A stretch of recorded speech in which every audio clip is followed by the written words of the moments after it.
The Bible lesson today is on Job chapter 15. So if you would, turn in your Bibles to Job chapter 15, and let's begin. Verses 1 through 6. We see how Eliphaz accuses Job of iniquity. This is Eliphaz's second speech here in chapter 15, and round 2 of the speeches. Verses 1 to 6, Eliphaz accuses Job of iniquity. Verse 1, Then Eliphaz the Temanite answered and said. Again, this is Eliphaz's second speech. The first was back in Job 4 and verse 1. While Eliphaz approached Job cautiously in his first speech, you might say tactfully, or gently, he is now far more harsh in his second speech. And you will see that in just a moment. Verse 2, Should a wise man answer with empty knowledge and fill himself with the east wind? Eliphaz says that a wise man would not answer with empty knowledge. He insinuates that Job is no wise man. The same term for empty may also mean wind or windy. He expands upon the insult that Job's knowledge is empty by speaking of Job filling himself, literally his belly, with the east wind. You think about what Bildad had said earlier in one of his speeches. Again, the word empty may be translated here as wind. In Job 8 and 2, how long will you speak these things and the words of your mouth be like a strong wind? Verse 3, Should he reason with unprofitable talk or by speeches with which he can do no good? Eliphaz says that a wise man would never reason with unprofitable talk. Again, he insinuates that Job is not a wise man at all. If he is wise, he would not reason with valueless speeches, which can do no good. They're of no profit or advantage. Job 21:15, Job 35 and verse 3.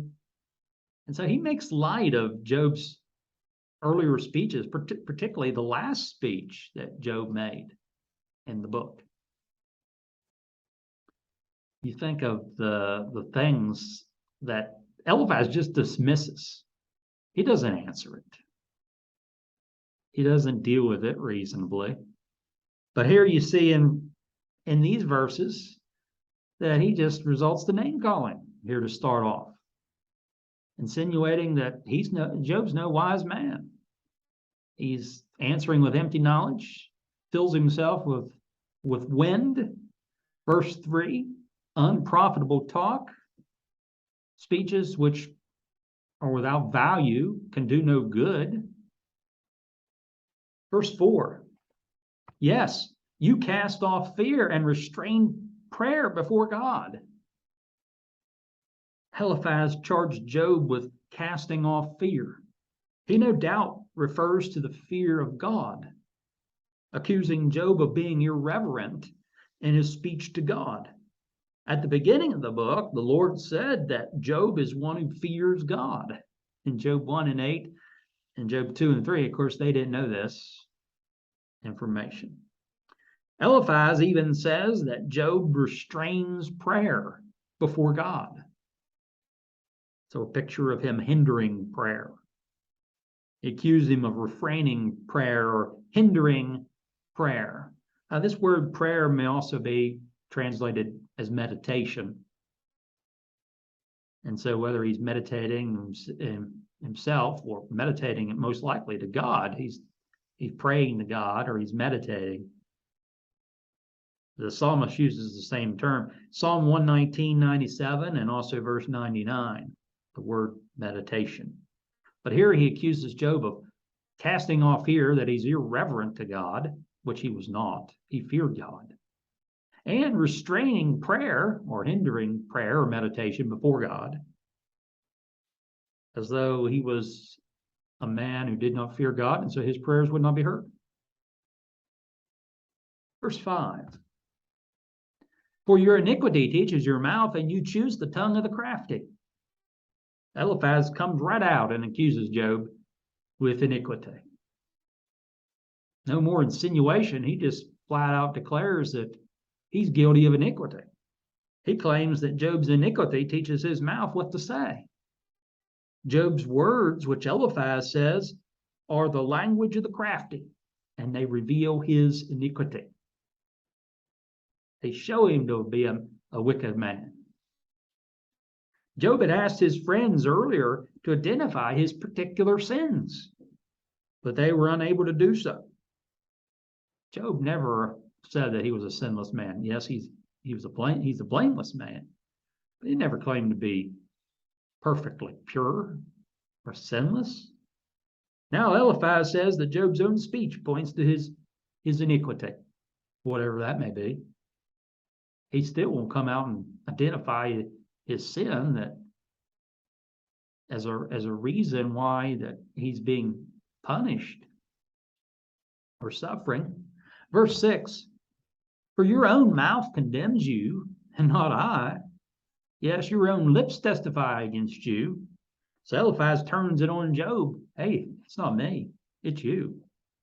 Eliphaz claims that Job's own mouth condemns him and that his own lips testify against him.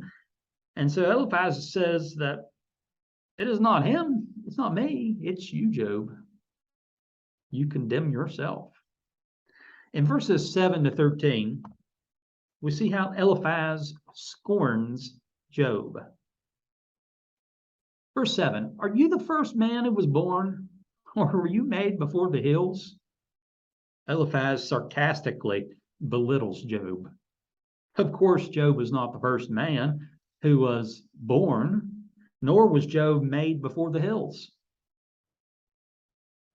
It was God and no man who was present before the hills of the mountains. Eliphaz accuses Job of being so arrogant as to believe that he possessed greater wisdom than the ancients, as if he had been present himself with God from the very beginning. Of course, Job made no such claims. Now, before we move on from verse 7, the idea of being the first man born, there's nothing to indicate that there was a primeval man who lived before the creation along with God. From what we know from the scriptures, Adam was the first man, and God created Adam. You see in the Genesis account. Paul said that it was written, 1 Corinthians 15:45, the first man, Adam, became a living being. He referred to Genesis 2:7, where Moses wrote, and the Lord God formed man of the dust of the ground and breathed into his nostrils the breath of life, and man became a living being. And so, according to Paul and the Genesis account, the first man, Adam. Adam's wife conceived and bore Cain. Genesis 4 and 1. However, neither Adam nor Cain were made before the hills. Of course, God created this world. We see in the Genesis account the crown of creation being man, made in the image of God. So let's go on. I just wanted to spend a little time looking at the first man. Verse 8, Eliphaz goes on with his scorn of Job. He says, have you heard the counsel of God? Do you limit wisdom to yourself? Job had not heard the counsel of God as if God had revealed it secretly to him himself. This may refer to the secret counsel of God known only to God.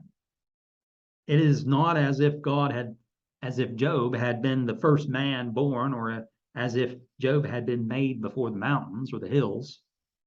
Job 15:7. Eliphaz argues that if Job had been with God from the beginning, hearing his counsel, then Job could limit wisdom to himself. Job never claimed to be the only man with wisdom. He certainly did not limit wisdom to himself. However, he did claim to be as wise as his friends. And so he was not inferior to them. He did make that claim.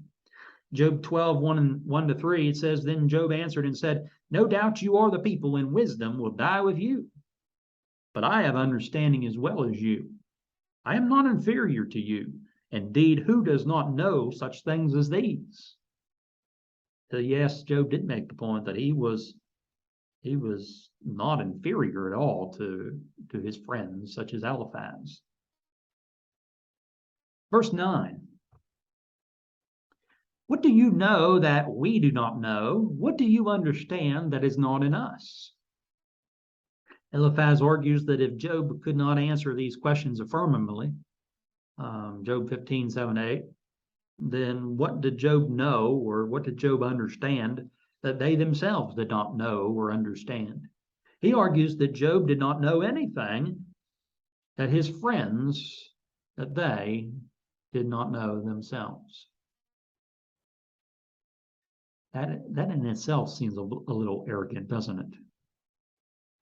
Verse 10. Both the gray-haired and the aged are among us, much older than your father. Eliphaz further argues for Job's friends, himself and the other friends, that the wise are on their side. Wisdom's with us. Wisdom's on our side. He equates old age with possessing wisdom. He says that they are much older than Job's father. Bildad also appealed to the traditions of people from the past. In Job 8:8, he said, For inquire, please, of the former age, and consider the things discovered by their fathers. So yes, they appealed to the traditions of the people from the past. This was the basis for their doctrine, that Job suffered, and as Job suffered, he must have done something wrong. Verse 11, Are the consolations of God too small for you, and the words spoken gently with you? This is almost laughable that he would say this. Verse 11, according to Eliphaz, they tried to gently console Job. Gently? You see anything gentle with this, or with the earlier speeches? Yes, relatively gentler than what you see here. That'd be easy to do. They were not good comforters. He said they tried to gently console Job. However, from what we have seen, their words were harsh and anything but gentle. Eliphaz also claims that the consolations of God were found in their words.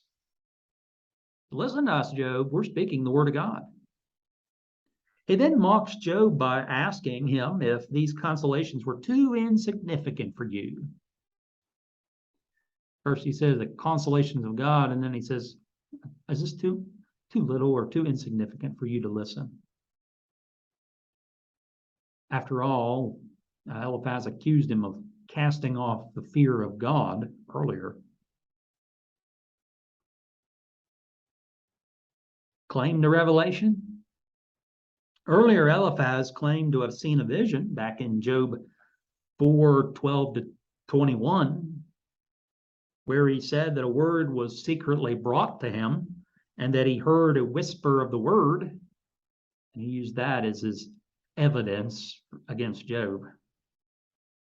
Job 4:12, now a word was secretly brought to me, and my ear received a whisper of it.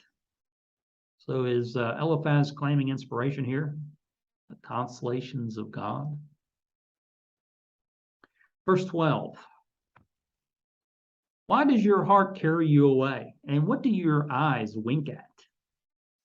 That you turn your spirit against God and let such words go out of your mouth? Eliphaz asks Job why his heart carries him away from God. The heart may include his thoughts and emotions. He also asks, and what do your eyes wink at? This may mean to wink his eyes in mockery. Some versions read flash, eyes flash at. And so we might say that his eyes flashed with anger. So why does your heart carry you away? And what do your eyes wink at or flash at? Flash at anger. So he points to his emotions being seen in his eyes. You can see this. See what you're doing. Your eyes flash with anger. Verse 13. Eliphaz continues by asking Job, why he turns his spirit against God, and speaks such words. And so here Eliphaz is claiming that Job reveals his anger. Now, pause for a moment. Yes, Job at times spoke rashly, and sometimes he spoke out of desperation. He's a man who's suffering. He lost a great deal, lost pretty much everything. He lost family. He lost possessions. He lost his children, sons and daughters, lost his health. Think about the loss of friends. Think about those who used to come to him and who no longer come. Think of all that he lost and the great grief that he has endured, and he's without answers. Yes, he fears God, but Job thinks that he's being punished for something, but he don't know what. He knows he's not a wicked man. He's not sinless, but he knows he's not a wicked man. But his friends see him suffering and they think, well, he must have done something wrong. But here's a man trying to deal with all these things. So yes, he, at times he said some hard things, but he didn't cast away his fear of God. Verses 14 to 16, the unrighteousness of man. Eliphaz goes on, he says, what is man that he could be pure? And he who is born of a woman that he could be righteous? Earlier, Eliphaz said that he heard a voice. Back in Job 4, verses 17 to 19, can a mortal be more righteous than God? Can a man be more pure than his maker? If he puts no trust in his servants, if he charges his angels with error, how much more those who dwell in houses of clay, whose foundation is in the dust, who are crushed before a moth? Now, remember that passage in Job 4, 17 to 19. We'll be looking at that again here in these following verses. Verse 14, what is man? He said, that he could be pure. Eliphaz says that man is not pure or righteous. Certainly a mortal man is not more righteous or more pure than God, Job 4 and 17. However, the question is not whether man can be pure or righteous, but whether the sins of Job were such as to merit his suffering. Job did not deny that he, as a mortal man, had sins. However, he did deny that he was a wicked man. Eliphaz and the other friends ought to have considered that they too were mortal men, and yet they did not suffer. So, that argument fell apart. They don't seem to have considered that. Of course, people like Eliphaz often make these charges without considering themselves too. Verse 15. If God puts no trust in his saints and the heavens are not pure in his sight, how much less man who is abominable and filthy, who drinks iniquity like water? Eliphaz says that God puts no trust in his saints. He may be referring to God's servants or angels in heaven. Yes, saint can refer to someone who's holy or godly. In the context of Job 4 and 18, it appears that servants and angels are used interchangeably in that passage. If God charges his angels with error, sin, what of a mortal man? We know from other scriptures that there are angels who sinned, according to the New Testament, 2 Peter 2 and 4, angels who sinned, and Jude 1 and 6, who did not keep their proper domain or abode. So here he makes the argument that even the saints, even the angels, these servants of God, are at times were guilty of error. Verse 16, how much less man who is abominable and filthy, who drinks iniquity like water. And he is not speaking of simply of man. He has Job in mind. If God's saints, his angels in heaven, are not pure in his sight, what about a mortal man who is abominable and filthy, or we might say corrupt? Sometimes we think filthy and we think physically filthy, dirty. But in this case, we're talking about being morally impure, corrupt. Eliphaz says that Job drinks iniquity like water. It's as though he has a thirst for iniquity or sin. Was that true? Not at all. Not at all. What a friend. Verses 17 to 26, suffering comes to the wicked. Verse 17, I will tell you, hear me. What I have seen, I will declare. Eliphaz calls for Job to hear him. He will declare what he has seen concerning the outcome of the wicked. Verse 20. Here in verse 18, he says, what wise men have told, not hiding anything received from their fathers. So he's going to tell Job what he has seen, what he has heard. He's going to tell Job. So Job, listen. Eliphaz says that he will tell what wise men have told as they themselves received from their fathers. And the wise men did not conceal anything that they learned. This is what Eliphaz is claiming here in this passage. Verse 19. To whom alone the land was given, and no alien passed among them. Eliphaz makes the point that the wise men, received the traditions from their fathers, verse 18, that the land was given to these wise men, and that there were no aliens, that is, strangers or foreigners, who passed through the land, who might have contaminated or corrupted their traditions.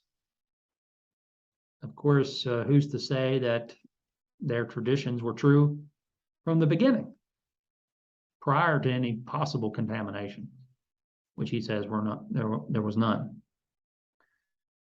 So he's putting a lot of confidence in these wise men, these people from the past and their traditions.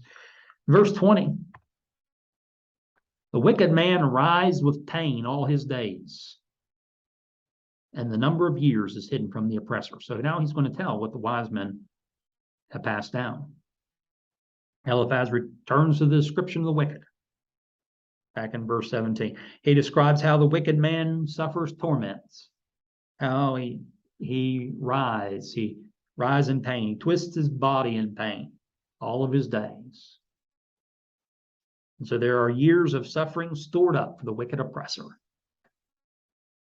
Graphic picture. The suffering of the wicked, according to Eliphaz. Verse 21, dreadful sounds are in his ears, and prosperity of the destroyer comes upon him. When all seems well for the wicked, it is then that the destroyer comes upon him. So it's peaceful and then it's not. There's the sound of terror in his ears, and what he has feared comes upon him.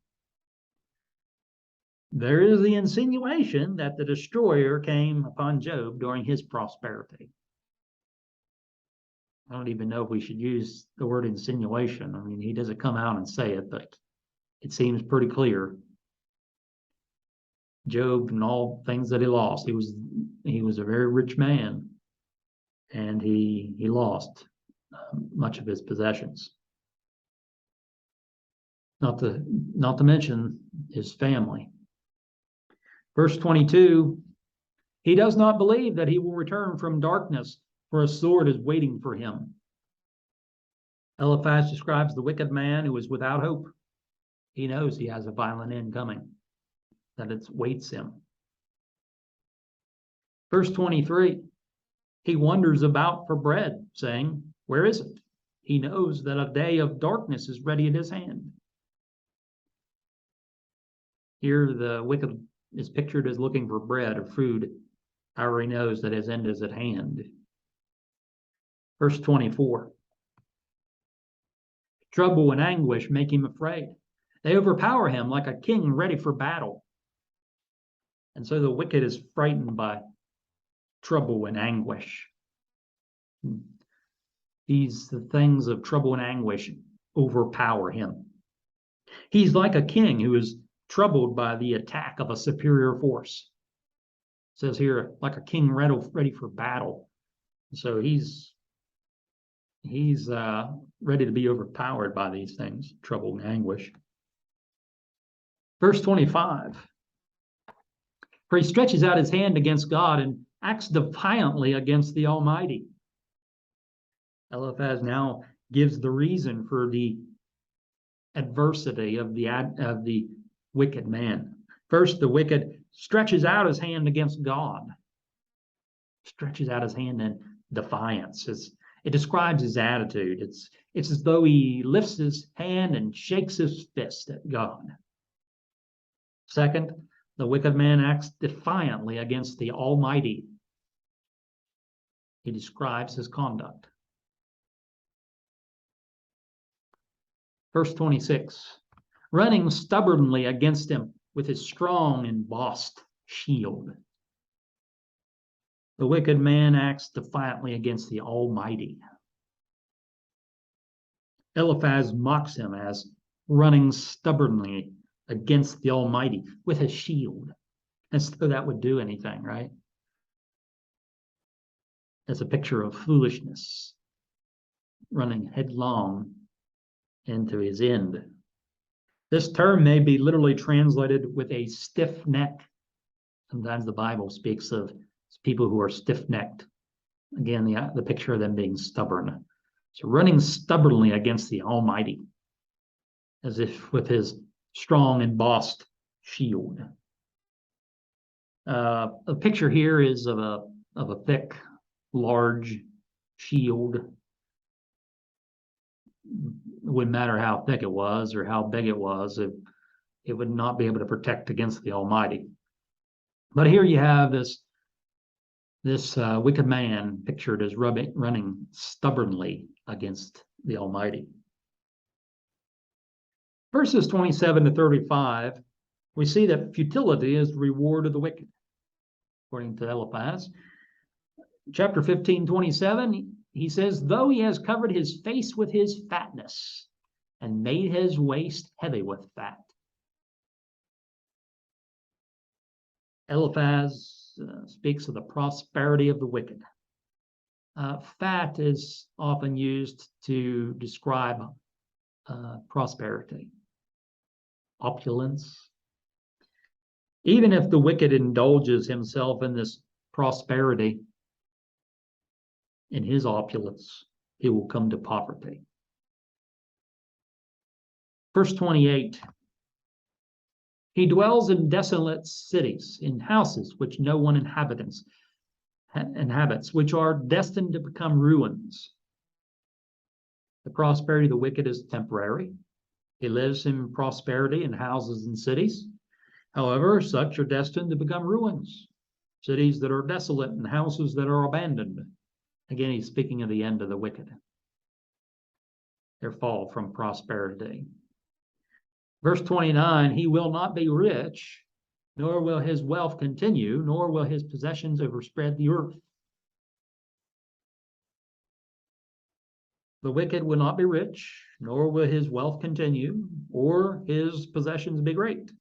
Again, he's making an insinuation against Job, who was rich, who was very wealthy, but lost his possessions. Talk about kicking a man when he's down, we might say. Hitting him at his weakest. Verse 30, he will not depart from darkness, the flame will dry out his branches, and by the breath of his mouth he will go away.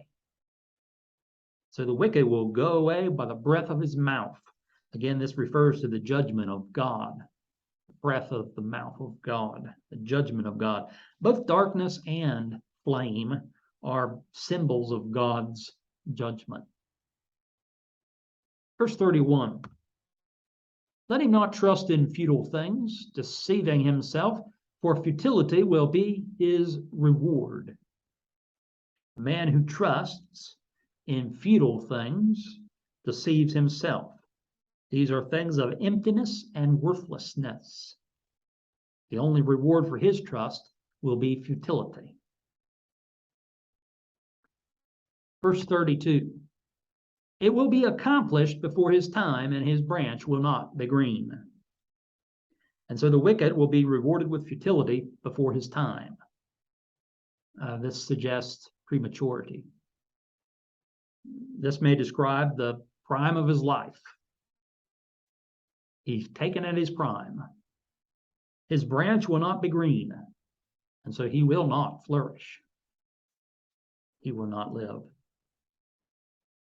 Verse 33, he will shake off his unripe grape like a vine and cast off his blossom like an olive tree. The wicked, like a vine, will shake off his unripe grape before it ripens. The grape falls prematurely or is harvested too early. Either way, it's bitter. The wicked, like an olive tree, will cast off its blossom, his blossom. The olive tree loses its blossom before the forming of the fruit. And again, we see immaturity taken before his time. Verse 34, for the company of hypocrites will be barren, and fire will consume the tents of bribery. Hypocrites will be barren. They will not be fruitful. The hypocrites or the ungodly may also be guilty of bribery, as he mentions, and so will be judged. Eliphaz speaks against the sin of bribery. Paying someone off, a gift behind the back. Solomon, in the book of Proverbs, spoke of the sin of bribery. The hypocrites, and we've spoken of hypocrites before. We understand what it means to be a hypocrite. In the New Testament, the word hypocrite was a word for an actor, like a play actor, an actor on a stage. Sometimes they wore masks. The Pharisees of the first century often made a pretense out of righteousness, their behavior. They would do things not because it was right, but because they wanted to be seen. They wanted the glory of men rather than God. And in this case here, the hypocrites, again, the idea here is that these are ungodly people. They are wicked. And so Job used this word. He spoke of man without hope in Job 27. Job 27:7, he spoke of the wicked. He spoke of the unrighteous in Job 27:7, and the hypocrite in Job 27:8. And so he spoke of men without hope. The wicked, the unrighteous, the hypocrite. And so he speaks of them in the same context. The wicked and the hypocrite are used synonymously in Job 20 and verse 5. Some other versions simply read the ungodly.